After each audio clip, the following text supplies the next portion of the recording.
Bismillahirrahmanirrahim. Assalamualaikum warahmatullahi wabarakatuh. Selamat pagi anak-anakku semua. Selamat belajar. Semoga tetap semangat dan semoga selalu sehat walafiat. Amin.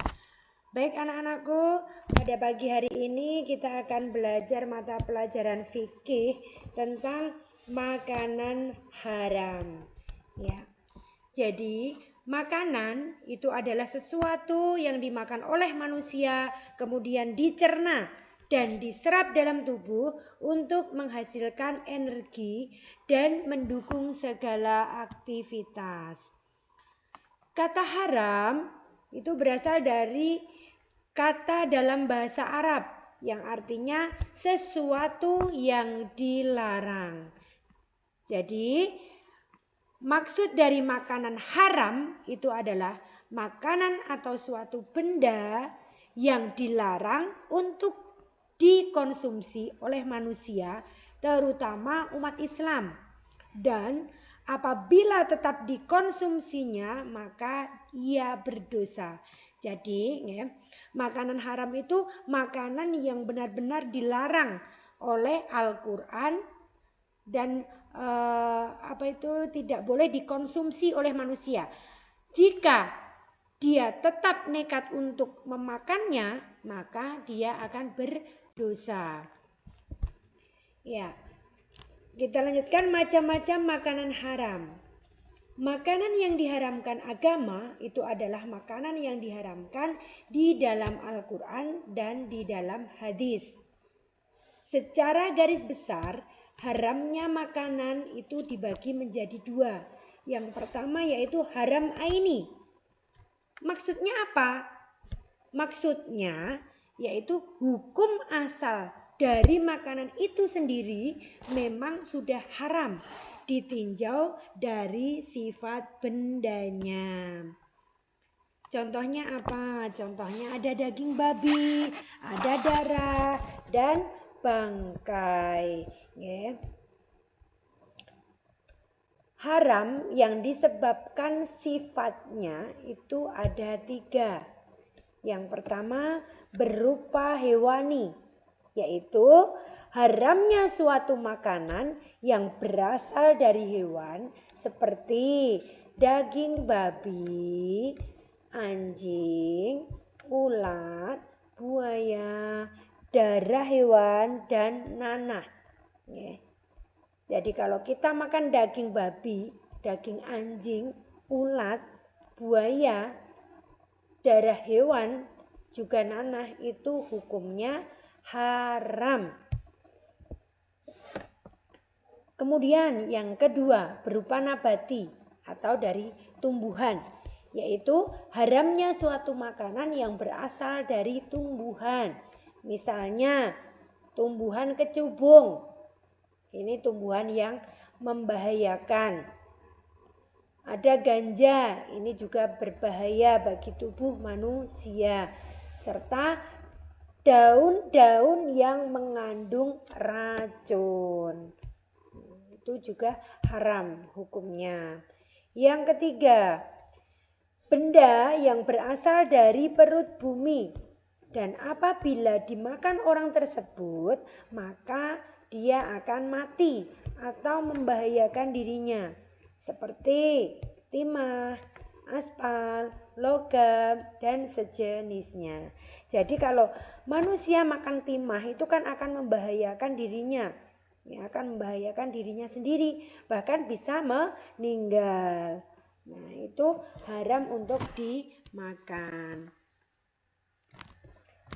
Haram sababi itu maksudnya, ya, yang kedua ada haram sababi.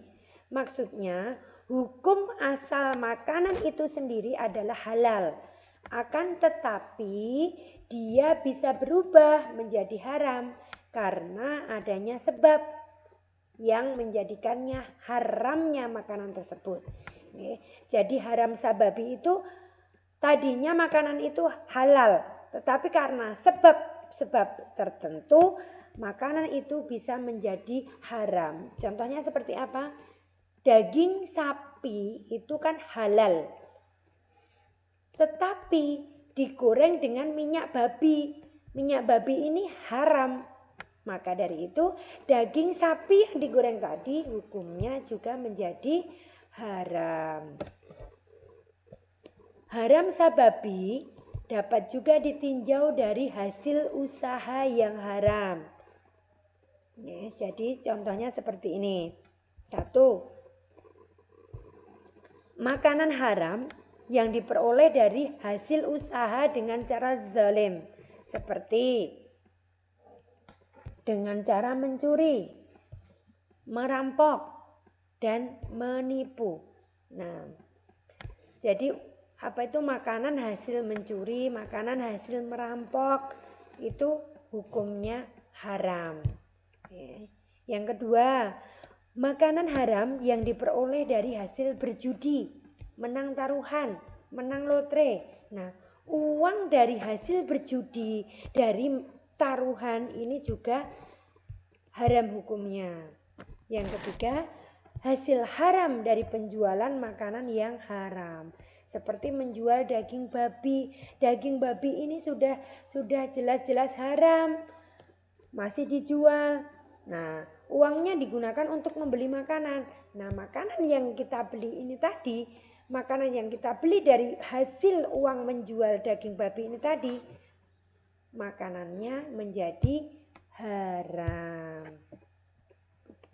Yang ketiga, hasil haram dari membuangkan uang atau riba. Membuangkan uang itu meminjami uang orang lain tetapi digandakan. Misalnya meminjami teman 1.000. Nah, harus dikembalikan 2.000. Itu haram ya. Hukumnya haram. Kita lanjutkan ciri-ciri makanan haram. Yang pertama, terdapat dalil yang melarang untuk memakannya. Nah, jadi sudah jelas ada dalil yang melarang. Dalil yang ada di dalam Al-Quran ataupun di dalam hadis.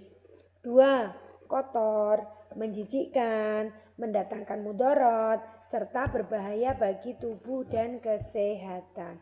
Jadi makanan yang kotor, yang menjijikkan itu haram ya. Yang ketiga, ciri yang ketiga, makanan yang mengandung racun. Jadi semua jenis makanan yang mengandung racun itu hukumnya haram. Yang keempat, makanan yang dapat memabukkan. Ya. Jadi contohnya tadi ada tumbuhan kecubung. Itu kalau dimasak, dimakan itu akan memabukkan. Itu makanya hukumnya haram, tidak boleh untuk dimakan. Yang kelima, disembelih tanpa menyebut nama Allah dan untuk tujuan tertentu. Misalnya, menyembelih kambing untuk sesaji, menyembelih sapi untuk sesembahan leluhurnya. Nah, untuk sesembahan nenek moyangnya yang ditaruh di batu besar, batu yang dikeramatkan, pohon besar, pohon yang dikeramatkan di perempatan jalan. Nah, itu tidak boleh, itu hukumnya haram. Kita lanjutkan tentang jenis makanan yang diharamkan oleh Allah Subhanahu wa taala. Yang pertama ada bangkai binatang kecuali bangkai ikan dan belalang. Sebagaimana sabda Rasulullah sallallahu alaihi wasallam. Wa an ibni Umar radhiyallahu anhuma qala Rasulullah sallallahu alaihi wasallam uhillat lana maitatani wadamani fal jaradu wal khutu wa amma damani wattihalu wal kabidu akhrajahu Ahmadu wa Ibnu Majah. Ya, yang artinya dari Ibnu Majah radhiyallahu an berkata, Rasulullah sallallahu alaihi wasallam bersabda, dihalalkan untuk kami 2 bangkai dan 2 darah. 2 bangkai itu adalah bangkai belalang dan bangkai ikan. Sedangkan 2 darah itu adalah hati dan jantung. Hadis riwayat Ahmad dan Ibnu Majah.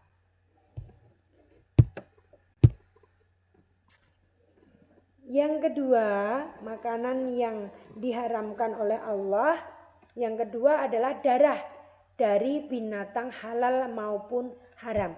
Jadi semua darah, baik itu dari binatang yang halal maupun binatang yang haram, darah tersebut dimasak dalam bentuk apapun itu hukumnya haram.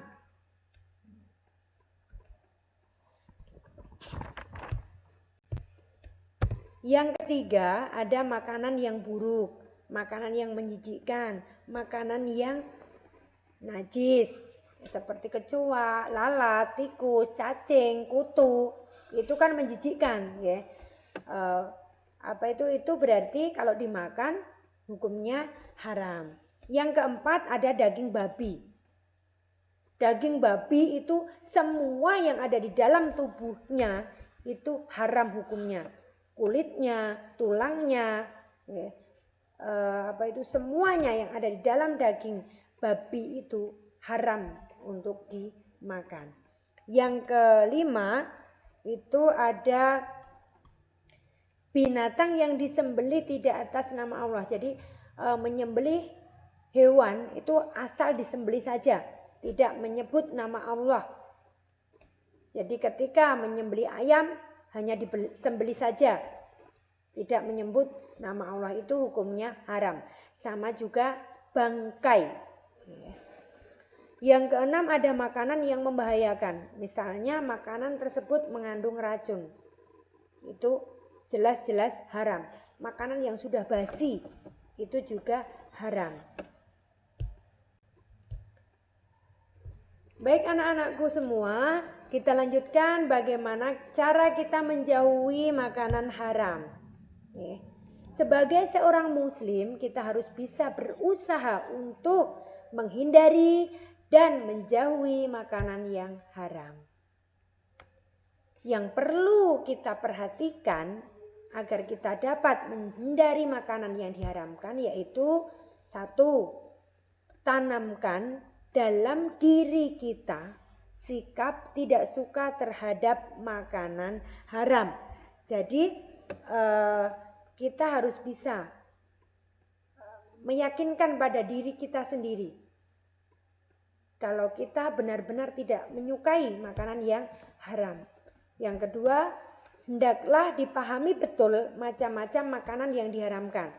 Jadi maksudnya kita harus bisa memilih mana makanan yang halal dan mana makanan yang jelas-jelas diharamkan. Yang ketiga, jika terdapat keraguan terhadap makanan tersebut, maka tanyakanlah kepada ulama yang terdekat. Yang keempat, bersikap berhati-hati terhadap makanan yang diolah dalam kemasan. Jadi jangan asal membeli makanan yang sudah dikemas. Belum tentu makanan itu halal. Nah, kita harus bisa mencermati apa isi makanan yang akan kita beli. Yang kelima, tanamkan dalam diri bahwa makan sesuatu yang haram akan merusak dan akan membahayakan jiwa kita. Jadi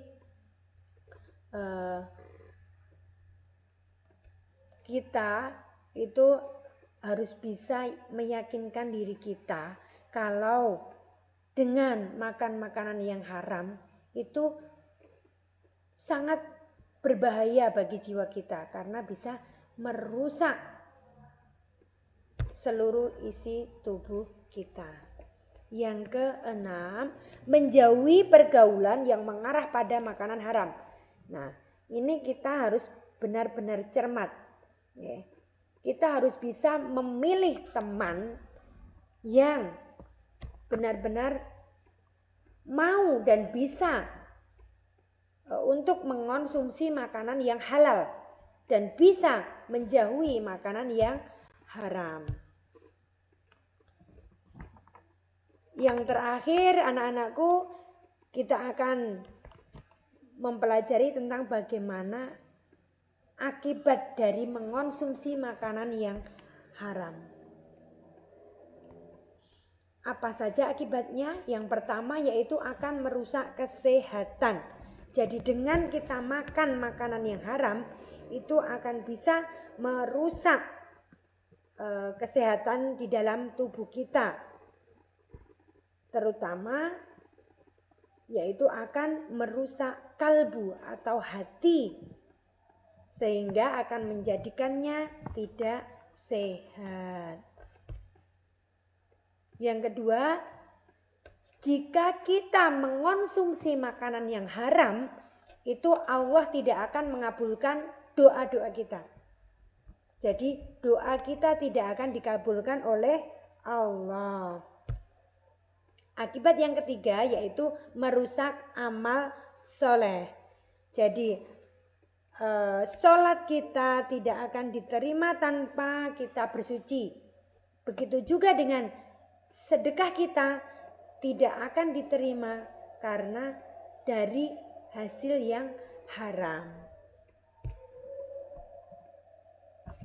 Ya, ada hadis riwayat Muslim yang bunyinya la tuqbalu sholatun bi ghairi tuhurin wala shadaqatun min ghulul. Ya, rawahu Muslim. Artinya sholat tidak diterima tanpa bersuci dan sedekah yang dari kecurangan tidak akan diterima. Hadis riwayat Muslim. Yang keempat, hina dan rendah.